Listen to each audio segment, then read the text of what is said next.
और दोस्तों, मैं नीरज कुमार जय महाकाल चैनल में आपका स्वागत है। हाँ तो दोस्तों, आज का वीडियो बहुत ही मज़ेदार होने वाला है। आज हम आपको अंगल मैसूर संबंध के बारे में बताने वाला हूँ। आप हमारे चैनल पर नए हो तो चैनल को सब्सक्राइब जरूर कर ले और बेल आइकन को दबा ले।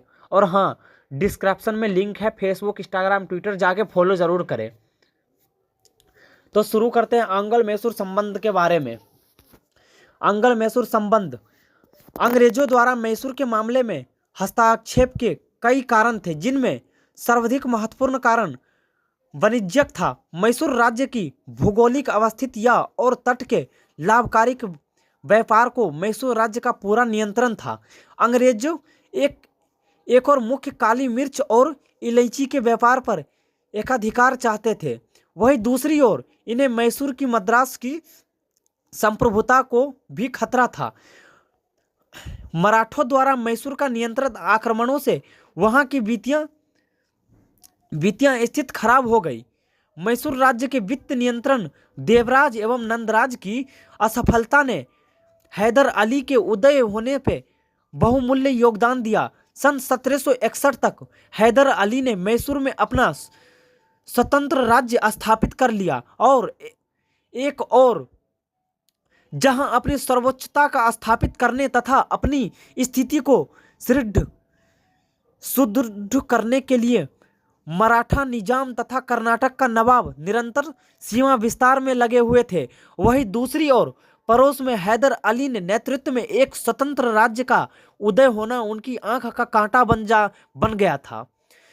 ऐसी परिस्थितियों ने ईस्ट इंडिया कंपनी को हस्तक्षेप का सुनहरा अवसर प्रदान किया।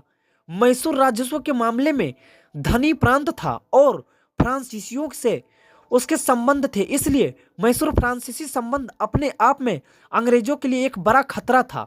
ईस्ट इंडिया कंपनी ने अपने व्यापारिक हितों की रक्षा के लिए प्रत्यक्ष रूप से हस्तक्षेप की नीति का अनुसरण किया और परिणामत कंपनी एवं मैसूर के मध्य 4 महत्वपूर्ण युद्ध लड़े गए।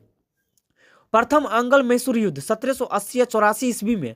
कारण पहला, अंग्रेजों की महत्वाकांक्षाएं खो कर्नाटक के नवाब मोहम्मद अली एवं हैदर अली में शत्रुता। गो मालवा के नायक सामंतों पर हैदर अली का नियंत्रण। घो हैदर अली का अंग्रेज की मित्रता का प्रस्ताव न मानना। परिणाम मद्रास की संधि 1769 ईस्वी में हैदर अली व ईस्ट इंडिया कंपनी दोनों पक्षों ने एक दूसरे की विजित प्रदेश तथा युद्धबंदी लौटा लिया। दोनों पक्षों ने एक दूसरे पर किसी भी बाहरी शक्ति के आक्रमण के समय सहायता देने का वचन दिया। बंगाल में मिली विजय के पश्चात कंपनी का आत्मविश्वास बहुत बढ़ गया तथा अब उसने अपना ध्यान दक्षिण भारत की ओर केंद्रित किया। अंग्रेजों द्वारा हैदर अली के विरुद्ध 1766 ईस्वी में हैदराबाद के निजाम के साथ एक संधि की गई। निजाम ने अंग्रेजों को हैदर के विरुद्ध सहायता प्रदान करना स्वीकार किया। टीपू सुल्तान 1750 या 1799 ईस्वी में। टीपू सुल्तान 18वीं सदी के मैसूर का शासक था। यह हैदर अली मृत्यु के बाद 1782 ईस्वी में गद्दी पर बैठा। इस समय अंग्रेज तथा मैसूर के मध्य संघर्ष जारी था। सन 1784 में दोनों पक्षों में मंगलोर की संधि हो गई। उसने तुर्की एवं फ्रांस में अपने दूत भेजकर अंग्रेजों के विरुद्ध सहायता प्राप्त करने का प्रयत्न किया, किंतु विफल रहा। सन 1785 से 1787 ईस्वी के मध्य उसका मराठों से संघर्ष हुआ तथा उसने कुछ मराठों प्रदेशों पर अधिकार कर लिया। कॉर्नवालिस ने 1790 ईस्वी में टीपू पर फ्रांसीसियों से साठगांठ करने का आरोप लगाते हुए उस पर आक्रमण कर दिया तथा निजाम व मराठों को भी अपने साथ मिला लिया। आरंभ में अंग्रेज विफल रहे, किंतु अंततः वे टीपू को 1792 ईस्वी में श्रीरंगपट्टनम की संधि हेतु विवश करने में सफल रहे। इस संधि के अनुसार उसे 3 करोड़ रुपए तथा अपने साम्राज्य का एक बड़ा भाग अंग्रेजों को सौंपना पड़ा। इसके बाद 1799 ईस्वी में बेलेजली ने टीपू पर पुण्य फ्रांसीसियों के साठगांठ का आरोप लगाते हुए उस पर आक्रमण कर दिया। टीपू वीरतापूर्वक लड़ता हुआ 4 मई 1799 ईस्वी को मारा गया तथा मैसूर राज्य पर अंग्रेजी का अधिकार हो गया। टीपू एक वीर सेनानायक था, किंतु वह अपने पिता के समान चतुर राजनीतिक सिद्ध नहीं हुआ। वह जोकोविन क्लब का सदस्य था तथा उसने अपनी राजधानी श्रीरंगपट्टनम में स्वतंत्रता का वृक्ष लगवाया था। उसने नई मुद्रा ढलवाई तथा नाप तोल की नवीन विधि अपनाई, आधुनिक कैलेंडर की शुरुआत की तथा श्रृंगेरी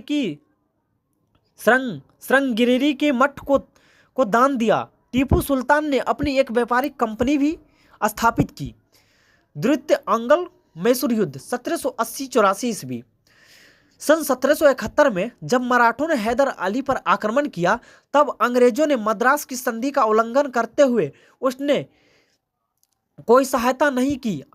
अंग्रेज मद्रास की संधि की प्रति निष्ठान नहीं था। परिणाम स्वरूप दोनों के मध्य एक बार फिर से युद्ध के बादल मंडराने लगे। British governor general Warren Hastings America में युद्ध छेड़ने एवं फ्रांसीसियों द्वारा अमेरिका का साथ निभाने से चिंतित हो गया, क्योंकि हैदर अली के फ्रांसीसियों से अच्छे संबंध थे। कारण अंग्रेजों द्वारा संधि की शर्त का पालन न करना, अंग्रेजों को माहे पर अधिकार, हैदर अली द्वारा त्रिगुट का निर्माण, हैदर अली के फ्रांसीसियों के साथ संबंध। परिणाम बंगलोर की संधि 1784 ईस्वी में टीपू को मैसूर राज्य में अंग्रेजों को व्यापारिक अधिकार को मानना पड़ा। अंग्रेजों ने आश्वासन दिया कि वे मैसूर के साथ मित्रता बनाए रखेंगे तथा संकट के समय उसकी मदद करेंगे। तृतीय अंग्ल मैसूर युद्ध 1790 या 92 ईस्वी में 1790 या 92। कारण बंगलोर की संधि का अस्तित्व खो, टीपू का फ्रांसीसियों में संपर्क, मराठों के भेजे पत्र में कॉर्नवालिस द्वारा टीपू को मित्रों की सूची में शामिल न करना। परिणाम श्रीरंगपट्टनम की संधि 1792 ईस्वी। टीपू और अंग्रेज इस संधि के अनुसार अंग्रेजों अर्थात कॉर्नवालिस को टीपू सुल्तान द्वारा अपना आधा राज्य तथा 3 करोड़ रुपए जुर्माने के रूप में दिए गए। चतुर्थ अंग्ल मैसूर युद्ध 1799 ईस्वी में। कारण टीपू का फ्रांसीसियों में संपर्क, दूसरा भारत पर नेपोलियन के आक्रमण का खतरा, तीसरा वेले जली का आक्रामक नीति। परिणाम टीपू के राज्य का विभाजन, दूसरा दक्षिण भारत पर अंग्रेजी प्रभुत्व तथा वेले जली का प्रतिष्ठा में वृद्धि, टीपू की मृत्यु। अंग्ल मैसूर युद्ध के समय बंगाल के गवर्नर जनरल युद्ध। प्रथम अंग्ल मैसूर युद्ध समय 1767 या 69 ईस्वी में गवर्नर जनरल लॉर्ड वेरेलेस्ट।